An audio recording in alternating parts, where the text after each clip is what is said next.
Community Cats podcast. Ready? Let's go. Welcome to the Community Cats podcast. I am your host, Stacy LeBaron. I've been involved helping homeless cats for over 20 years with the Merrimack River Feline Rescue Society. The goal of this podcast is to expose you to amazing people who are improving the lives of cats. I hope these interviews will help you learn how you can turn your passion for cats into action. Today, we're speaking with Jennifer Blough. Jennifer is a previous guest on the Community Cats podcast, and she was in episode number 78. Today's episode is 244. We're getting close to that 250 mark. But she was on with us almost a year and a half ago, and I'd like to welcome Jennifer back. If you want to find out about her background and everything, you can go back to the communitycatspodcast.com. In the search bar, put in number 78, and you'll find her episode. But Jennifer, welcome to episode 244. Wow, thank you, Stacy. Congratulations on all the podcast episodes and almost reaching 250, and it's nice to be back. Jennifer is a compassion fatigue expert. So today we're going to touch upon that a little bit more, and we're also going to talk about a retreat she's putting together called the Rescue Me Retreat. But first off, Jennifer, I thought maybe you could update us on anything that you've seen happening in the compassion fatigue world over the last year and a half or so since we last spoke. Sure, absolutely. So I think that we, as a community, as an animal rights, animal welfare, animal care community, I think we have come a long way. I think we still have a long way to go. But what I am seeing now, whether it's in shelters or veterinary clinics, is an awareness, a recognition of compassion fatigue. And not only is this evidenced by, for example, calls that I get to come and present workshops or give presentations, but also some of the literature that's starting to pop up out there and some of the research that's also being done on compassion fatigue.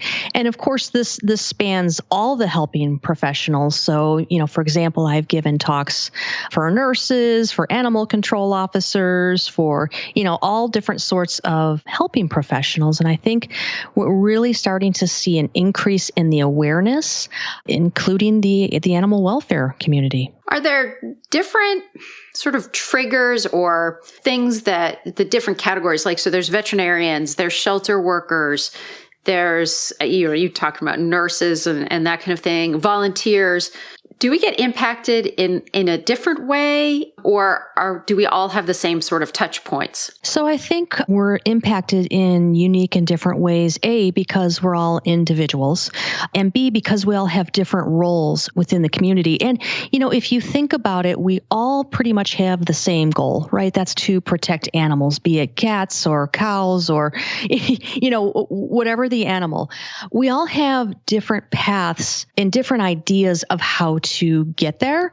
And I think that is almost a contributor to compassion fatigue is sometimes within the animal welfare community, we get into this us against them type of mentality, right? So the animal rights people have a problem with the shelter people. The shelter people have a problem with the veterinary folks. The veterinary folks have a problem with the TNR community. And it's just like, it goes on and on and on. There's a lot of infighting within this community. And I think that infighting and the lack of understanding really can contribute to compassion fatigue. And as your listeners may or may not know, I host the Compassion Fatigue podcast, which is geared towards all types of animal professionals. And one of the goals is to interview people from different roles within this community so we can gain a better understanding of what the other person is going through. So for example,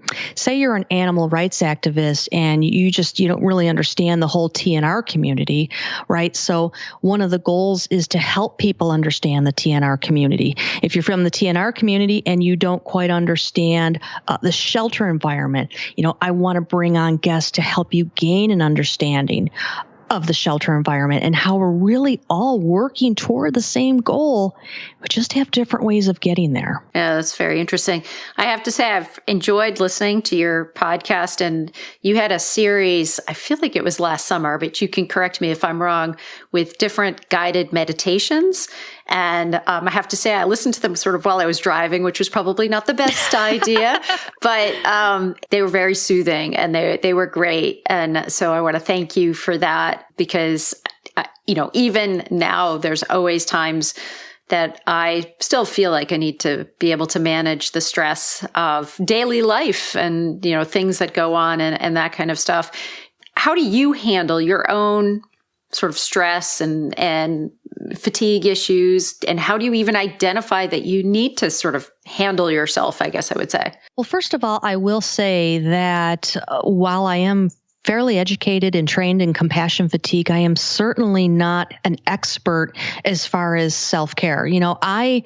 I don't have it all together. I still to this day struggle with compassion fatigue, and I get close to burnout, and I struggle with making time for self-care.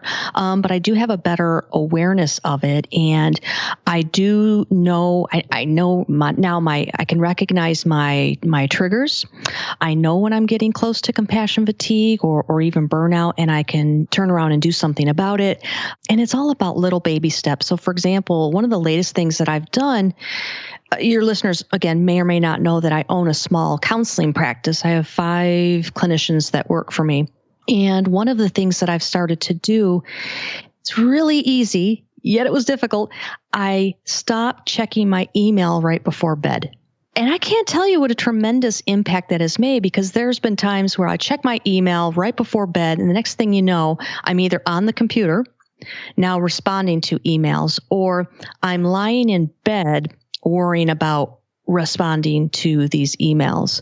So that's one thing I did. I'm really trying to cut back on the phone usage, the social media usage. I'm really trying to get outside more, get back into an exercise routine, get more frequent massages, once, maybe twice a month, doing a little bit of yoga on my own. Because what I recognized was I was doing a yoga class, and I'm very, very introverted. And so I realized that I didn't like the class aspect, being around all the other people.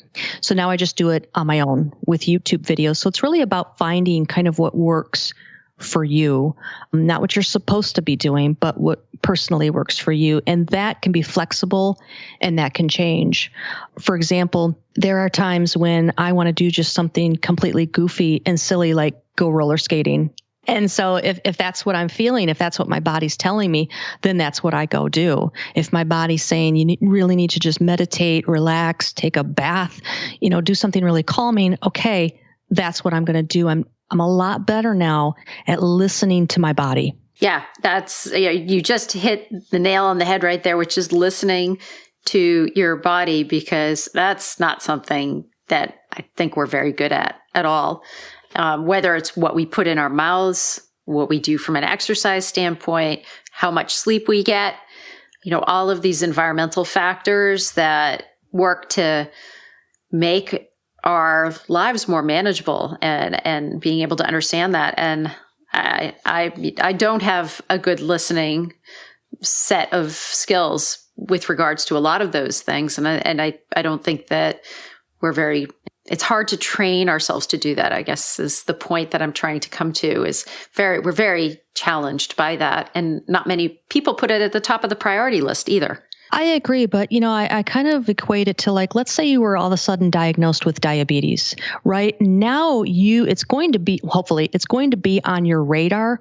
And for the rest of your life, you are going to have to be mindful enough to manage it. I think the same thing is true with compassion fatigue. If you put yourself in this type of environment and you expose yourself to the things that people in this community are exposed to, your worldview changes. You can't unsee what you have seen. And with this changed worldview comes the possibility of compassion fatigue. And so it's just like diabetes, right? It's something, you can't take for granted. You have to manage it. I know I'm very vulnerable to compassion fatigue.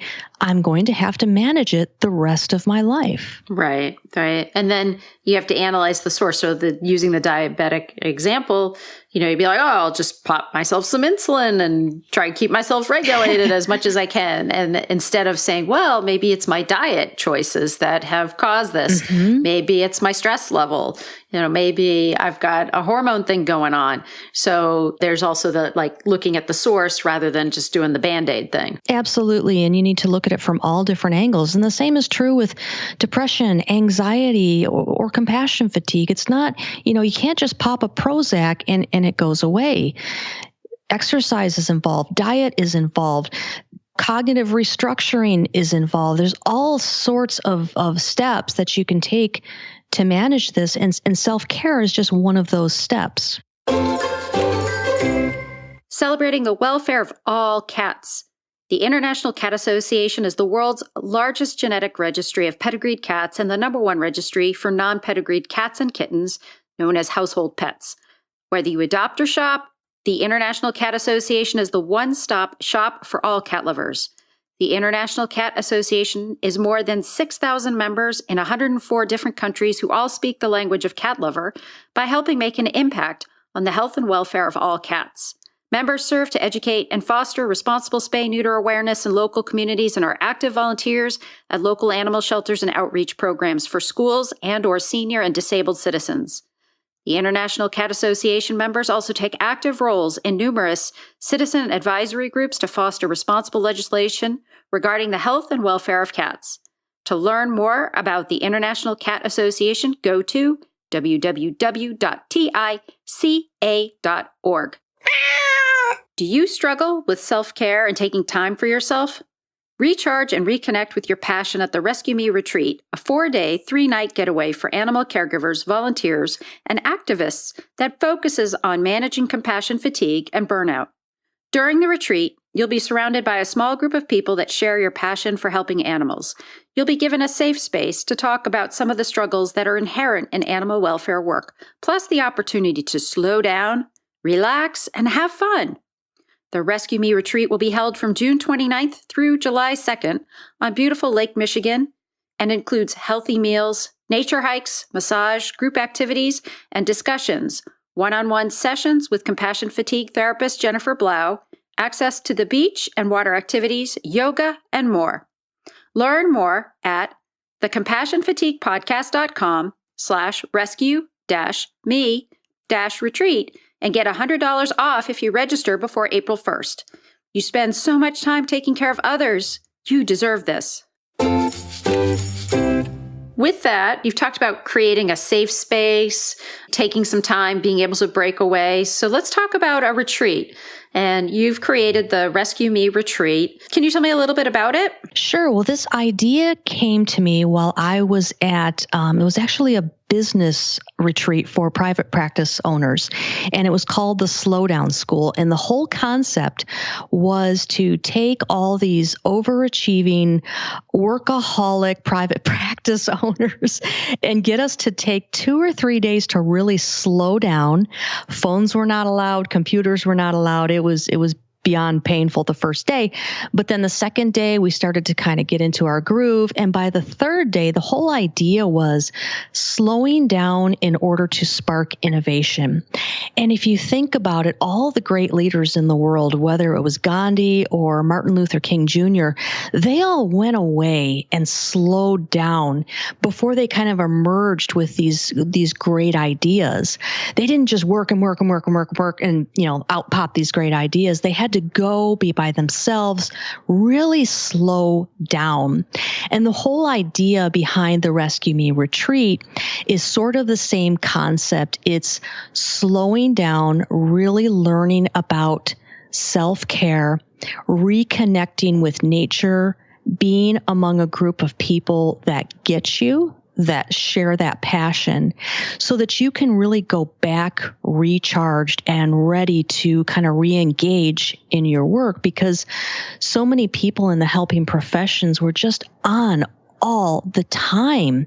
And if you don't slow down, you're going to crash and burn. And so this is just really an opportunity for people to slow down, learn all about compassion fatigue and self-care, and just take a little time for themselves and recharge their own battery. So if somebody was having a really, really hard time, this would be a place for them to heal a little bit too? Oh, absolutely. I mean, we're going to slow down and we're going to do relaxing things and fun things, but we're also going to be there's going to be a therapeutic component to this as well. So I'm a licensed professional counselor. There'll be one-on-one sessions with me. We'll have group discussions where we talk about, some of the painful feelings that maybe you can't talk about in your everyday circle of friends or with your family because they don't necessarily understand the work or the volunteer work that you do. And so I really want to create a safe space where we can kind of process some of those feelings, do some healing, and like I said, just kind of really reconnect with nature and slow down a bit. And you have a discount for our listeners who might be interested in attending the retreat. Would you want to share that information? Yes, ma'am. So I've extended the discount. So if you register for the early bird special before May 1st, which I believe is in a couple of weeks, yes, I will take off $100. Sounds great. And it's found at the compassionfatiguepodcast.com/rescue-me retreat. Yes, rescue-me-retreat. And the promo code is capital CATS, correct? Actually, no, there's no promo code. If you just go ahead and register before May 1st, automatically take off $100. Great. You make it even easier. Yeah. So in your therapy, you have a variety of clinicians that are doing compassion fatigue as well as other issues.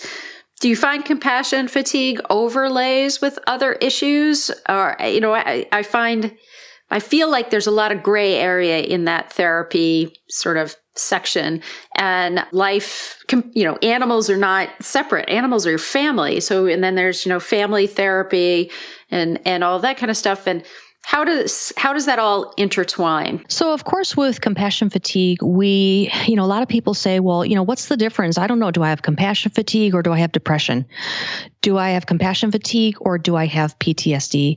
So I think one of the benefits of working with someone that understands compassion fatigue along with some of those other mental illnesses is to help you determine, okay, are you struggling with I hate to use the word just compassion fatigue because it's very painful, or are you also struggling with, could you have some PTSD on top of this? Could you have some depression on top of this? Because when you start running into things like depression or PTSD or some other serious mental illnesses, now you're running the risk of something a lot more dangerous, right? So suicidal ideation can crop up with things like depression and PTSD and in compassion fatigue to some extent. But it's also important to have an awareness of compassion fatigue on the therapist's end to kind of approach it in a different way. So compassion fatigue is something that kind of can ebb and flow. Whereas depression, general anxiety disorder, PTSD, these types of things are not necessarily going to ebb and flow. They're going to be more chronic type issues. So if you can't get out of bed every morning, then you have a larger issue where if some weeks you're okay and then other weeks you're not so okay, and it's kind of like it's almost seasonal, then that's more of a compassion fatigue? Yeah, I mean, potentially. So it's kind of going into the criteria is beyond the scope of what we're doing here now. But compassion fatigue, again, like I said, it just ebbs and flows. Like I can kind of tell when I am like teetering on the edge of compassion fatigue. I start to notice these triggers.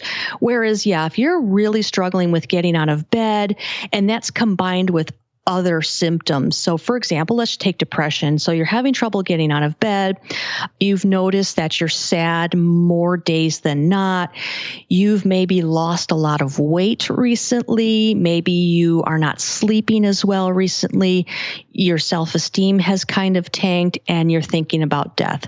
So all these type of symptoms, let's say they're present fairly consistently for 2 weeks. Okay, now we are getting dangerously close to clinical depression land. It's if we don't help ourselves as early as possible or continually. I mean, I would say that we should just always be working and aware of our own well-being, because it is a practice. I think, people talk about yoga practice. Well, I think that body listening is a practice that we have to do continually or we'll lose those skills.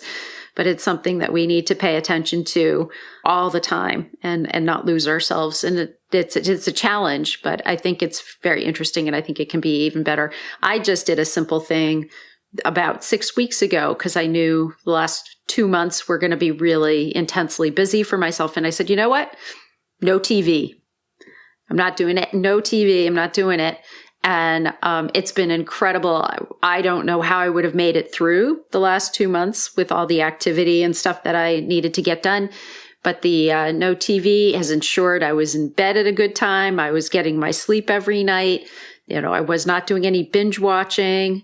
And it has given me the time to be able to carry that extra load without getting too crazy. Yeah, and if you do self-care on a consistent basis, it's really like building up your resiliency. So, you can have what we call proactive self-care and reactive self-care. So if you think about proactive self-care, this can be, okay, I wake up every morning and I do 10 minutes of yoga and maybe 5 minutes of deep breathing.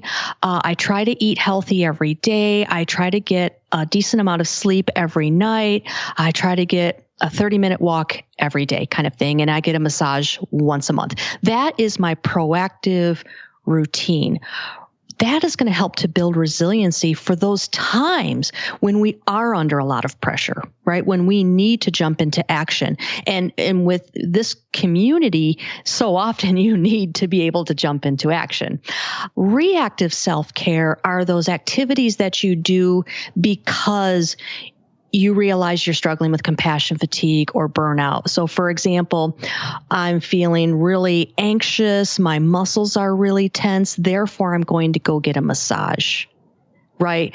I'm feeling really, really depressed. Therefore, I'm going to try to get some sunshine. So that is reacting to the problem. And good self-care, I think, really is a combination of both being proactive, but then also knowing reactive measures that you can take as well. Right. Because, our days are not all the same and our weeks are not all the same. And so we have to be able to adjust and manage, as things go along. Because unfortunately, it isn't always a rosy day in the park. Absolutely. So, Jennifer, if there are folks interested in finding out about the Rescue Me retreat, more about the work that you do, and also please share with us the book that you authored too, where would they find out more about you? Sure. So there's a couple of websites that you can reference. If you're interested in finding out more about the retreat, which is going to be June 29th through July 2nd this year, 2018, it's going to be held on beautiful Lake Michigan in northern Michigan. And let's see. So you can find out about that. You can find out about the podcast itself at the compassionfatiguepodcast.com. If you are in the Southeast Michigan area by chance and you're interested in counseling, you can check out my private practice website, and that is at deepwatermichigan.com. And if you are interested in getting your hands on the book, it is called To Save a Starfish, a compassion fatigue workbook for the animal welfare warrior. And again, I tried to write this from a perspective of all different roles within the animal care and welfare community. You can find that at Amazon.com. Excellent. And Jennifer, is there anything else you'd like to share with our listeners today? I don't think so. I think, if you take anything away from this is that, if you are feeling some of these symptoms of compassion fatigue, you're feeling depressed, you're feeling anxious, you're feeling stressed, and you're just struggling, I want you to know that there's nothing wrong with you. It's in fact quite normal to experience compassion fatigue. Without compassion, we don't have compassion fatigue. So if you're struggling with compassion fatigue, chances are it means you have a lot of compassion. But it's just a matter of being aware of that, having an awareness, and then having the strength to really do something about it. And part of that is in the form of a self-care plan. And again, self-care, it's not selfish. It's really charging your battery so you can go out and have the energy to do what you love to do, which is saving animals. Jennifer, I want to thank you again for agreeing to be a guest on my show. And I hope we'll have you on again in the future, another 100 plus episodes. Oh, thank you, Stacy. I appreciate it. Welcome to the podcasting world. I'm so thrilled you're in there with me. Yep, I'm a little bit behind you there, but I'm catching up. Thank you for listening to the Community Cats podcast. I would really appreciate it if you would go to iTunes, leave a review of the show. It will help spread the word to help more community cats.